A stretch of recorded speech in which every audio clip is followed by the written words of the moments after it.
All right, so start from the beginning.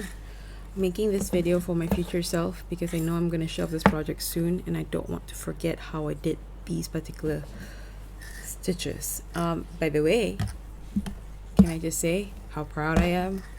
Look, look, my embroidery linen is basically dim sum filter cloth. I mean, come on, that's incredible. And it's like, look at that. Perfect. It's perfect. It's perfect for my use, and I don't really need to be very fussy about it. And it's inexpensive and easy to find in this country, and and shipping is fast because it's a locally available product.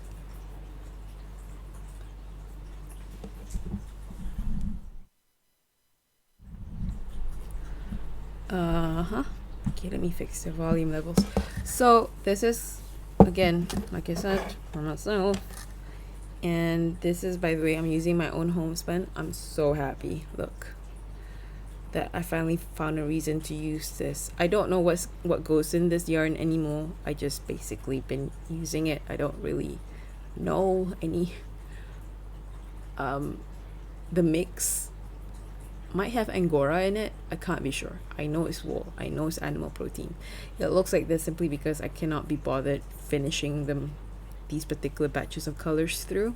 So it's very like, I don't know and I don't care. That's the other thing I've decided for 2021. Better documentation of my own goddamn self, or else I'll never remember.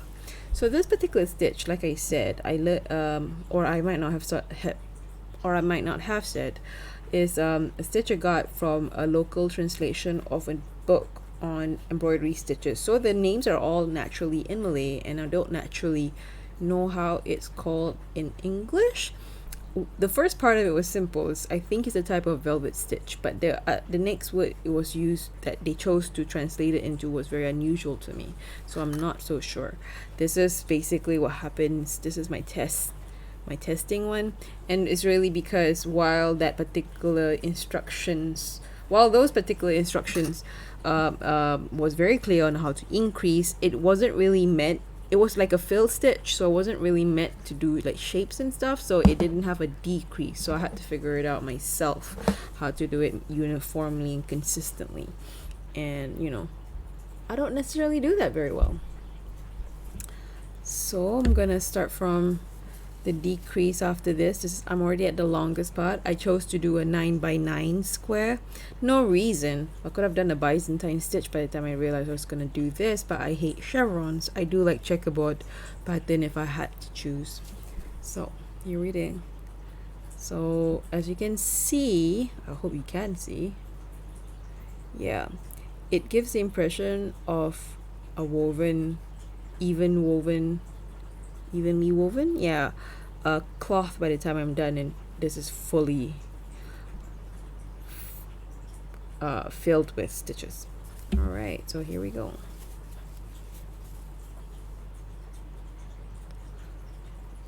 Okay, so note to self, this is a diagonally oriented stitch. Everything is on the diagonals. Okay, it might look like a straight 90-degree angled weave once this is fully populated, but to do it is via the diagonal orientation. So the traditional instructions were apparently the needle ought to be coming out from inside. Hold on, not like this. I'm literally doing the opposite, but it's also the easiest way at my skill level to see where is it, because traditionally it would ask you to come from here, but I can't do it. I much prefer to come from here where it's more clear. Okay,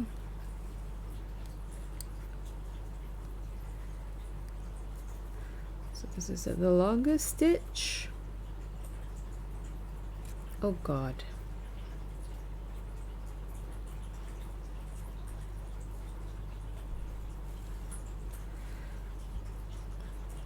thread management with embroidery, petit point embroidery anyway, compared to say cross stitches, are both easier and more challenging. I can't quite do that trick I do to not have to pull my thread through at every pass.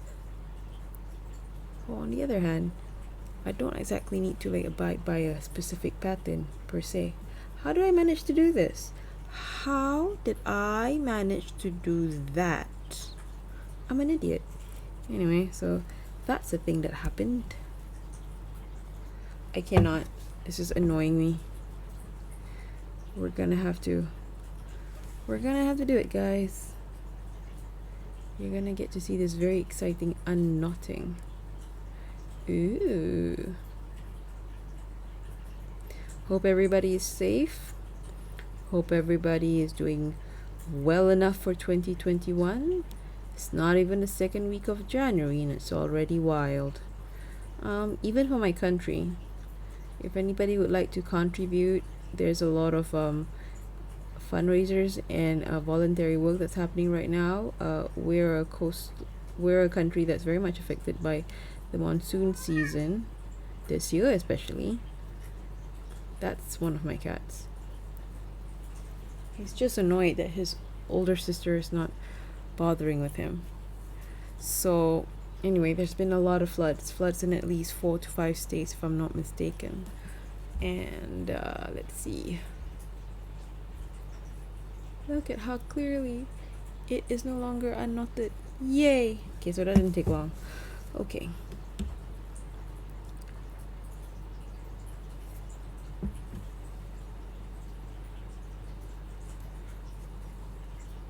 so like I said to myself, increases is not hard, but what is hard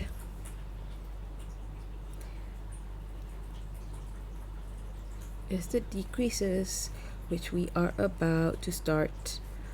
Okay, as I was saying, I choose to do 9 by 9 checkerboard, so it's always 1 square down, 1 square right. So what I have to remember now is it's now this orientation is going 1 square right and this orientation is going 1 square down, and I just have to remember that, or else I'll like, you know, skip a pass, or like, so it becomes a bit elongated and it becomes like a trapezoid, whatever the heck.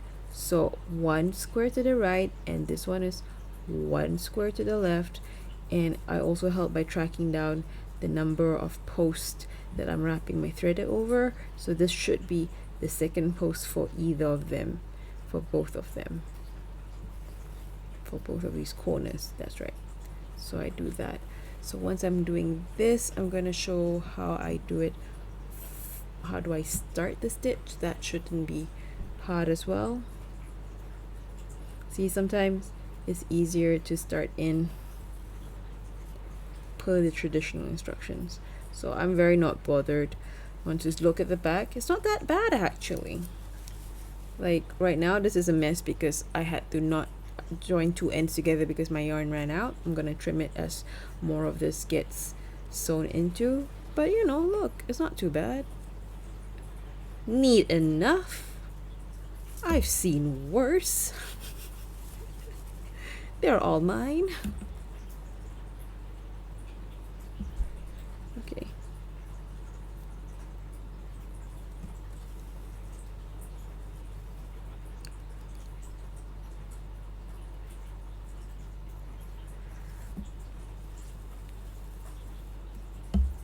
Oh, maybe I should put music when I do this, when I do the edit. Maybe I can do a lot of stuff.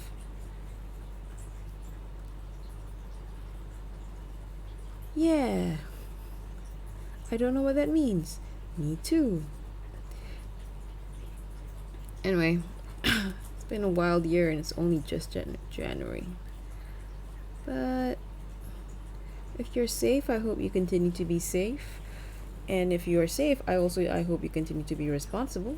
And I hope that you haven't been safe because you've been subcontracting the worry and the risk to other people.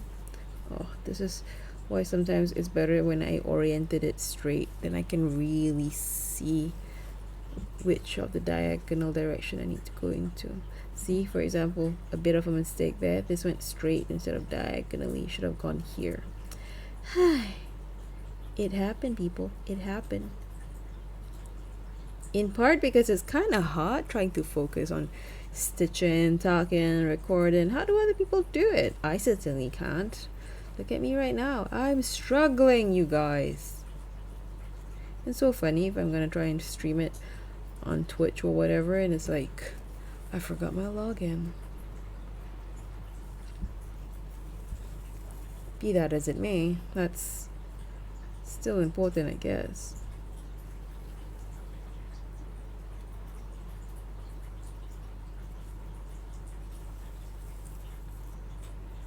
Still haven't figured out if I want to do a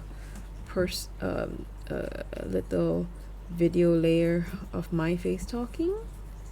It's really not that interesting, even though I do think I'm pretty. So that's already the 1, 2. This is the third post. So 1, 2, 3.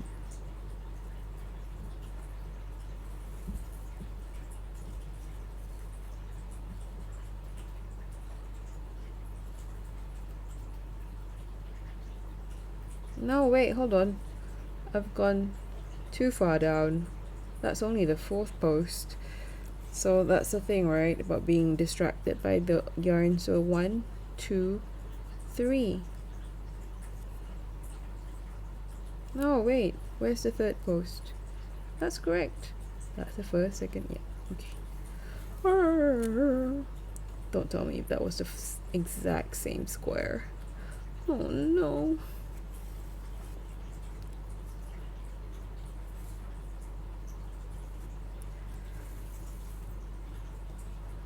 Okay.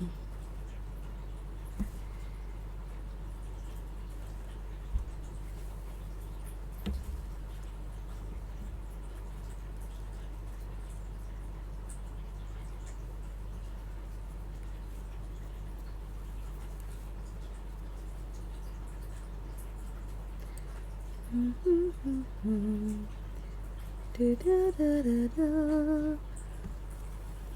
Da, da, da, da, da, da, da. Do you guys do karaoke apps for fun? I have WeSing and people are following me and I'm not sure why. Mostly because I don't actually understand the social media components of that app. I just want to sing to something, man. And with the lockdown, it's not like I can just simply go to a karaoke bar. I don't really want to do anything, I just want to sing. Not very well, but who the heck cares? Da, da, da, da, da. Like yesterday I was doing Bonnie Tyler and I had to make my own backing vocals because there was no version that was good enough. Like, turn around, then I had to do another vocal. Every now and then I get a little bit lonely, but you're never coming round. Like that, you know, which is funny. Turn around, then second vocal. Every now and then I get a little bit whatever. So turn around, bright eyes. That's why I can only be a karaoke person, you know, because I can never be a singer because I can never remember the lyrics. Among other things, I've got many flaws, but that's definitely a central one.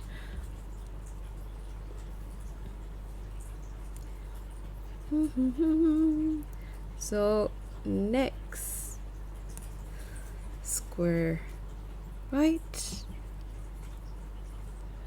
This is quite slow because I'm quite stupid. Look, I'm still struggling, people.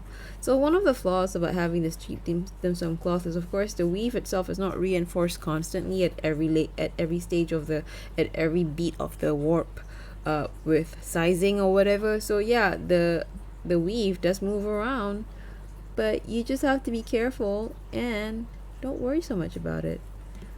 What helps is honestly the stitching. Once the stitches are set in, they provide so much more stability.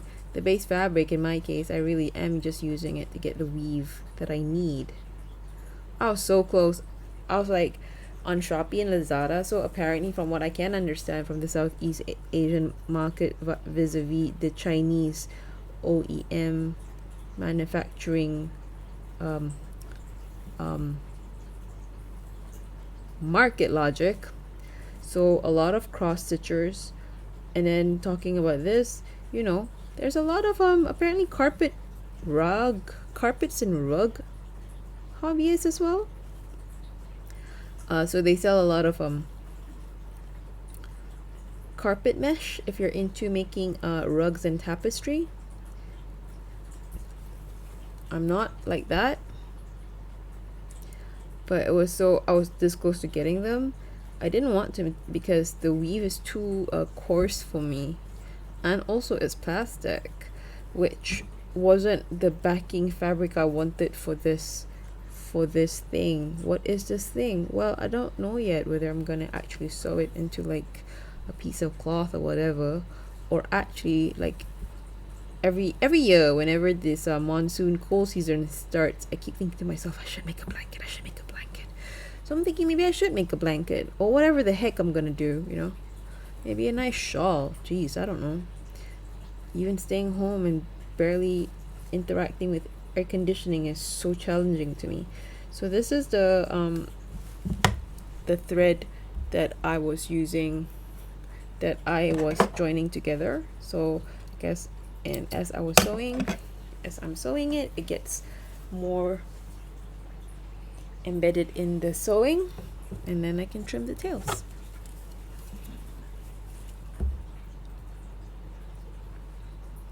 Okay.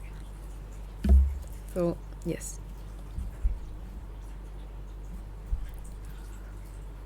It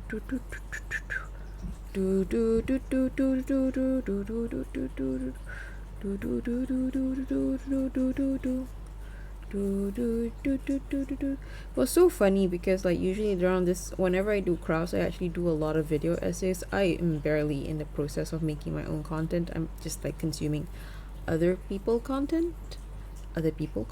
Where's the possessive noun there? Other people's content, whatever. So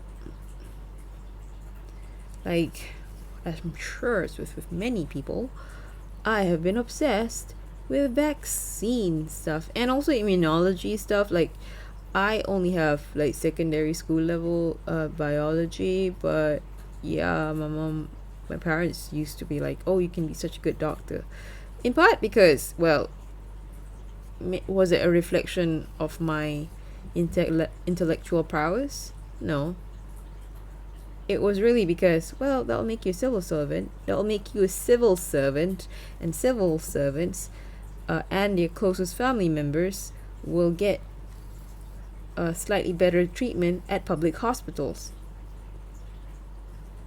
Yeah, my parents was really about serving the people, you see. So, that aside, though I never went into medicine, I was very good in biology, and it really isn't that hard for me to get a hang of these kind of things. But it's so funny. I'm sure I'm sure as with many people, suddenly we all have to become amateur immunologists and virologists because we're all surrounded by people in our lives whom we love and respect, who suddenly took a turn into just, even though maybe they're not anti-vaxxers, not realizing how the lay of the land is necessarily, has led them also into like incredible vaccine skepticism, which is bad. And people who are like into conspiracy theories honestly have a much higher estimation of human nature than I will ever be, because if you ever do project management, you know there's no such thing as conspiracy theories. That assumes too much of human nature.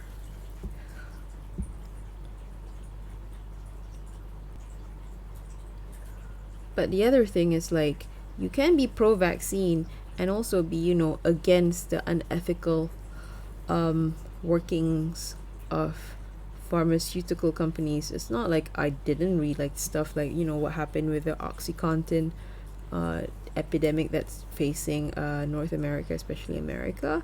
And that was really very much driven by corporate interests. But at the same time, I also would like to assure people that vaccines are fine.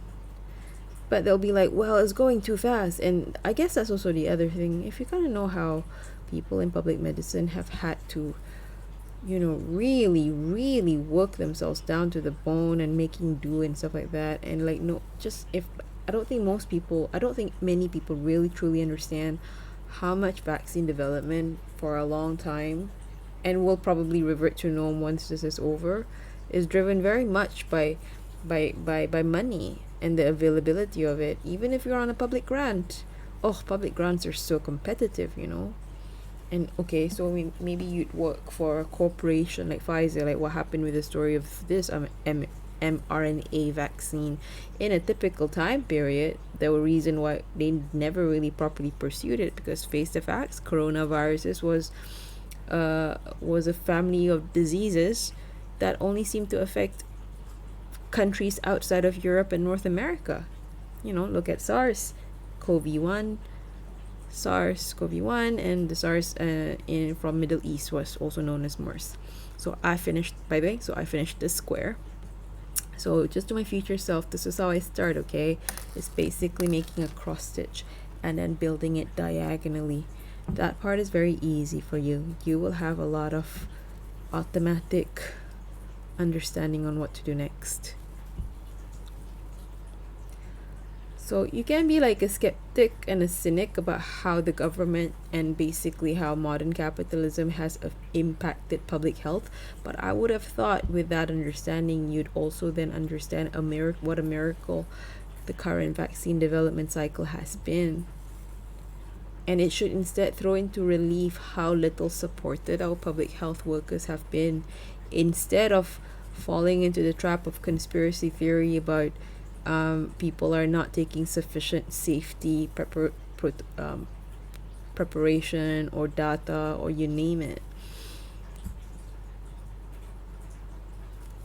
Like, I don't know a lot about structural engineering, so if I apply first principles based on a very flawed understanding of how the physics of most material design is, I'm sure I'm gonna find myself into some really awful rabbit holes.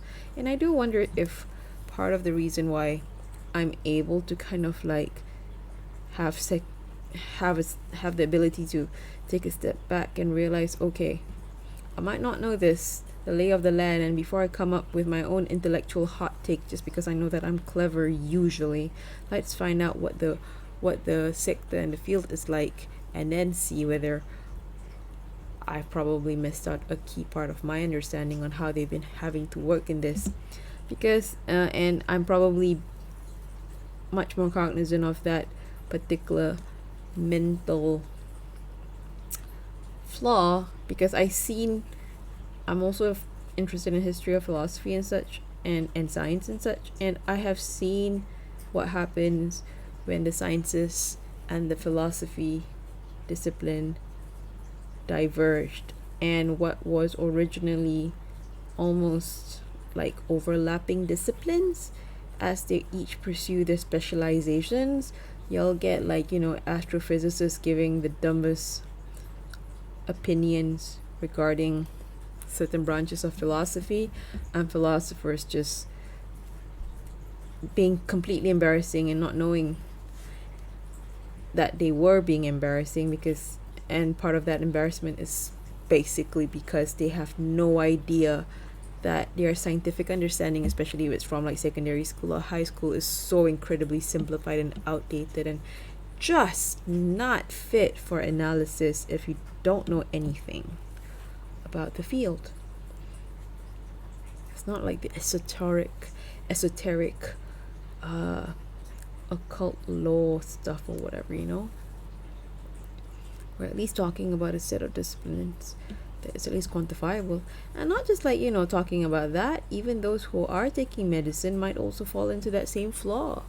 You know, people who are more aware of American politics might have known about how Ben Carson, who is a black Republican politician, is both the top neurosurgeon in his country, but also an incredibly stupid politician.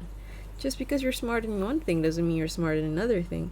But even like within this whole COVID-19, just because let's say you're a pediatrician, you might not have been aware of the intricacies of the immune system to the point that, you know, you might be falling into some explicitly marked off rabbit holes that immunologists have long learned to avoid. Like even within complementary disciplines, like as we now talk about the variants that is roaming in the wild in the population, virologists and immunologists don't necessarily even agree on what they're saying, and I'm not even talking yet about the epidemiologists. So, you know, and these are literally the three complementary disciplines when you're in the middle of trying to fight an epidemic or a pandemic. So, and they actually understand each other and they still don't agree, you know.